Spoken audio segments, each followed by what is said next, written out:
सर्दी भी बहुत लग रही थी। यूं भी सर्दियों का मौसम शुरू हो चुका था और मरी में तो कदरे ठंड ज़्यादा थी।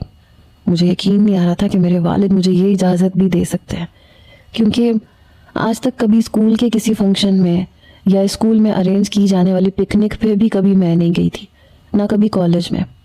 और अब भी मेरी ये सहेलियां थीं जिनका इरादा था कि बीए कंप्लीट करने के बाद हम सवात के टूर पे जाएंगे, मरी घूमेंगे फिरेंगे पूरे 1 महीने के लिए।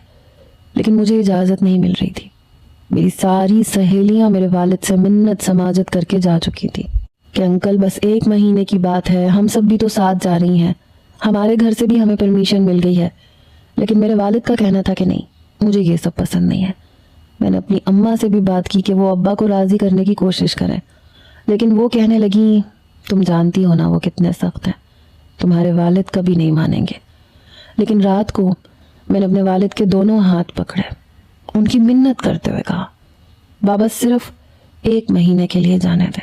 मैंने आज तक कभी आपकी किसी बात को नहीं टाला। आपने जो सब्जेक्ट कहा मैंने वो लिया। आपने जब मुझे जिस चीज़ के लिए मना किया मैंने दोबारा आपसे बहस नहीं की। बस 1 महीना मुझे अपनी दोस्तों के साथ एंजॉय कर लेने दें। मैं आइंदा भी आपके किसी फैसले पे इख्तलाफ नहीं करूँगी। मेरी बात सुन के वो कहने लगे, मैं तुम्हें कभी भी इजाज़त नहीं देता, लेकिन तुमने वाकई आज तक मुझसे कभी बहस नहीं की, इसलिए तुम्हें इजाज़त दे रहा हूँ, लेकिन पहली और आखिरी दफ़ा। मैंने कहा जी ठीक है। वो कहने लगे, अगले महीने तुम्हारी फूफो आ रही हैं और मैं हारिस से अगले महीने तुम्हारी शादी कर दूंगा, बड़ी ईद के बाद। मैंने तब भी कोई इख्तलाफ नहीं किया। हमारे यहाँ बेटियों का हर फैसला उनके वालिदैन ही करते थे। मैं जानती थी कि मेरी ज़िंदगी का फैसला भी मेरे बाप ने ही करना है और मुझे उस शख्स के साथ ज़िंदगी गुजारनी है जिसे मेरा बाप मेरे लिए पसंद करेगा, चाहे वो मुझे अच्छा लगे या ना लगे। मुझे अपनी ज़िंदगी बस उसी 1 महीने में जीनी थी। मैं कोई लम्हा भी बर्बाद नहीं करना चाहती थी। सुबह हम सब दोस्तें नाश्ता करने के बाद होटल से बाहर निकल रही थी जब मैंने दोबारा से उसी लड़के को रिसेप्शन पे खड़े देखा। देखें, हमें 4 कमरे चाहिए और एक साथ चाहिए, प्लीज़ आप कोशिश करें ना। रिसेप्शन पे खड़ी लड़की कहने लगी, सर मैं आपको पहले भी कह चुकी हूँ 4 कमरे एक साथ मिलना बहुत मुश्किल है। 2 कमरे आपको सामने वाली साइड पे मिल जाएंगे, 2 कमरे दूसरी साइड पे, क्योंकि बीच में 2 कमरे पहले से रिजर्व थे और रात को वहां पे शिफ्टिंग हो चुकी है। देखें ना, कोई गुंजाइश निकाल लेना प्लीज। वो उस लड़की के साथ यूं बात कर रहा था जैसे फ्लर्ट कर रहा हो। इतनी खूबसूरत आंखों वाली लड़की यूं इनकार करते हुए अच्छी नहीं लगती। उसकी बात सुन के रिसेप्शन पे खड़ी लड़की मुस्कुराने लगी।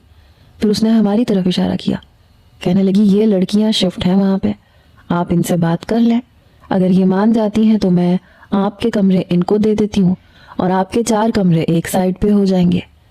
ये सुन के जैसे ही पलट के उसने हमारी तरफ देखा तो मुस्कुराने लगा, कहने लगा, ये लड़कियां यहाँ शिफ्ट हुई हैं, फिर तो मुझे कोई प्रॉब्लम ही नहीं, लाएं चाबी दें।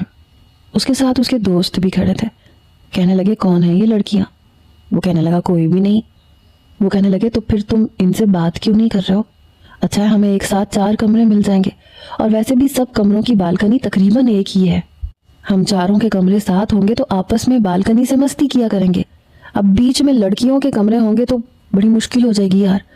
उसके दोस्त ने कहा था, अरे कोई मुश्किल नहीं होती, तुम जानते हो लड़कियां कभी नहीं मानेंगी, खामखा बहस बढ़ेगी, और तुम तो जानते हो लड़कियों के मामले में कितना शरीफ इंसान हूँ, एडजस्ट कर लेंगे यार, कुछ नहीं होता।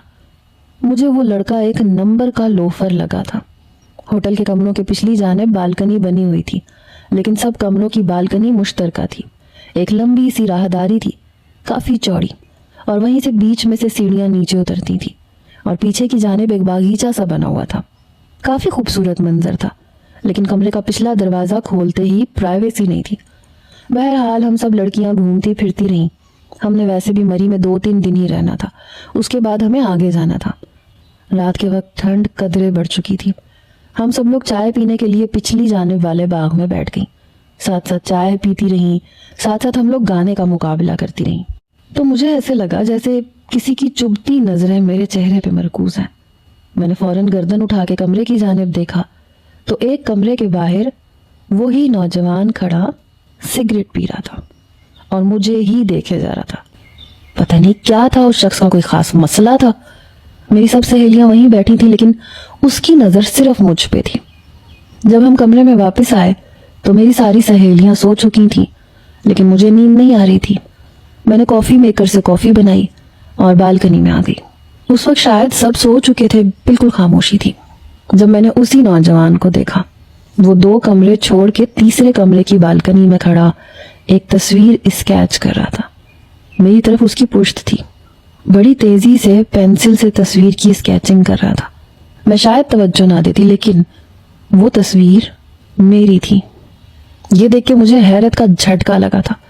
میں تیز قدموں سے اس کی طرف گئی، جا کے اپنی تصویر بورڈ سے کھینچ کے اتاری، یوں کہ وہ پھٹ گئی.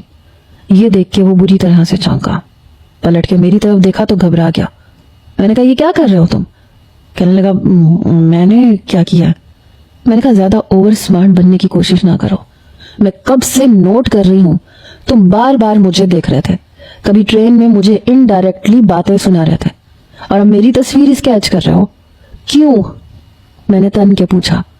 وہ ہاتھ باندھے میرے سامنے کھڑا ہو گیا. کہنے لگا میں آپ سے کچھ مانگ نہیں رہا، میری محبت میرا ذاتی مسئلہ ہے.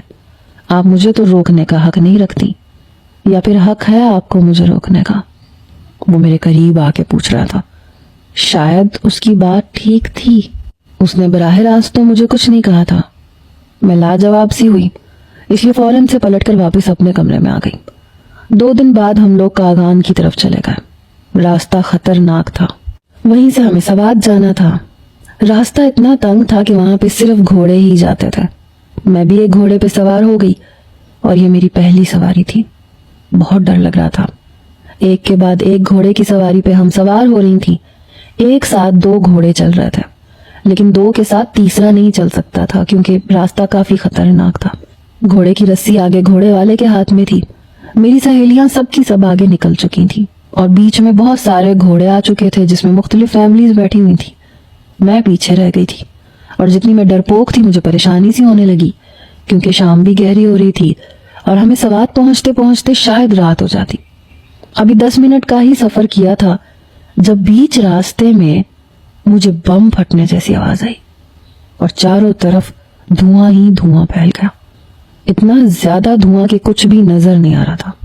ایک بھگدڑ سی مچ گئی. گھوڑا بالکل بے قابو ہو گیا، آگے جانے کے بجائے بدکنے لگا. میں پہلی بار گھوڑے پہ بیٹھی تھی اس لیے میں اپنا توازن کھو بیٹھی. مجھے نہیں پتا کیسے لیکن میں شاید کھائی میں گر چکی تھی. میرے سر پہ گہری چوٹ آئی اور میں اپنے ہوش و حواس کھو بیٹھی. شاید رات کا کوئی پہر تھا جب میری آنکھ کھلی. میں نے دیکھا تو اندھیرا ہی اندھیرا تھا. میں کسی چٹان پہ لیٹی ہوئی تھی. میں نے سر پہ ہاتھ رکھا تو ہلکا ہلکا سا خون بہ رہا تھا. پتہ نہیں میں کہاں تھی. چاروں طرف اندھیرا ہی اندھیرا تھا. میں خوف کے مارے اٹھ بیٹھی. کچھ بھی نظر نہیں آ رہا تھا. میں کہاں پہ ہوں؟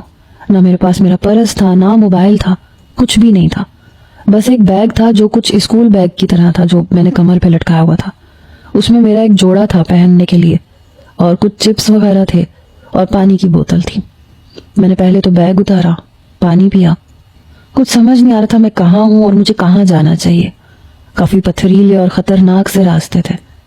تبھی مجھے نیچے کی جانب ایک ٹمٹماتی روشنی نظر آئی اور چاند کی روشنی سے اب چٹانیں بھی کچھ نظر آنے لگی تھی. بس نیچے وہ ایک ہی جگہ تھی جہاں سے کچھ روشنی نظر آ رہی تھی. چٹانوں کو پکڑتے ہوئے بڑی احتیاط سے میں نیچے اتری. چھوٹا سا ایک کمرہ تھا جو جگہ جگہ سے ٹوٹا ہوا تھا. دیواریں بھی اس کی نام کی ہی تھی. اندر سے سیدھی روشنی نظر آ رہی تھی لیکن روشنی میں بھی زیادہ دم نہیں تھا. بڑی مشکل سے میں اس ٹوٹے ہوئے مکان کے پاس پہنچی. ڈرتے ڈرتے میں اندر گئی. اجاڑ مچی ہوئی تھی. دیکھ کے لگ رہا تھا جیسے وہاں کوئی رہتا نہیں ہے لیکن پھر بلب کی روشنی کیسے جل رہی تھی. اندر ایک اور کمرہ تھا. میں نے کہا کوئی ہے کیا؟ یہاں کوئی رہتا ہے؟ پلیز میری مدد کرو. میرا یہ کہنا تھا کہ کمرے کا لکڑی کا دروازہ کھلا. میں بری طرح سے گھبرا گئی. جب میں نے دیکھا تو وہی نوجوان اندر سے باہر آیا. اس کے چہرے کو دیکھ کے لگ رہا تھا کہ چوٹیں اسے بھی لگی ہیں کیونکہ چہرے پہ کہیں کہیں زخم کے نشان تھے جس میں سے ہلکا ہلکا خون رس رہا تھا. مجھے دیکھ کے کہنے لگا آپ یہاں؟ میں نے کہا وہ میں اس دھماکے کی وجہ سے گر گئی تھی.